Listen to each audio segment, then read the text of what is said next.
ഒരു അബദ്ധം പറ്റിയ കഥ കേട്ടാലോ. ഇതാ എൻ്റെ ക്ലോക്കിൻ്റെ റിസിനിലുള്ള ആദ്യത്തെ പരീക്ഷണമായിരുന്നു. എന്തു പറ്റിയെന്ന് ചോദിച്ചു കഴിഞ്ഞാൽ ക്ലോക്കിൻ്റെ മെഷീൻ അവിടെ ഒട്ടിച്ചു വെക്കാതെ ഒരു രക്ഷയുമില്ല.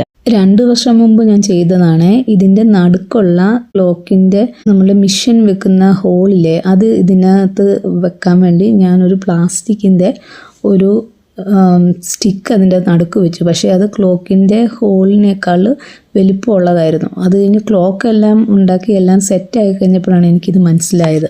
അതെങ്ങനെ കറക്റ്റാക്കിയെന്ന് പറയട്ടെ. മിഷൻ അവിടെ ഫിറ്റായിട്ടിരിക്കാൻ വേണ്ടി ഫെവിക്രിലിൻ്റെ മോൾഡിഡ് ക്ലേ എന്ന് പറയുന്ന ഒരു ഇത് വാങ്ങിക്കാൻ കിട്ടും. അത് ഹാഫ് പോർഷൻ, എ പോർഷനും ബി പോർഷനും ഉണ്ട്. അത് രണ്ടും ഹാഫ് വീതം എടുത്ത് നന്നായിട്ട് മിക്സ് ചെയ്തിട്ട് റൗണ്ട് ഷേപ്പിൽ അതിൽ ഒട്ടിച്ചു കൊടുക്കണം.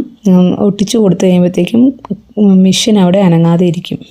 അതുകൊണ്ട് ഇപ്പോഴും എൻ്റെ പരീക്ഷണം ഒരു കുഴപ്പമില്ലാതെ നന്നായിട്ട് വർക്ക് ചെയ്യുന്നുണ്ട്.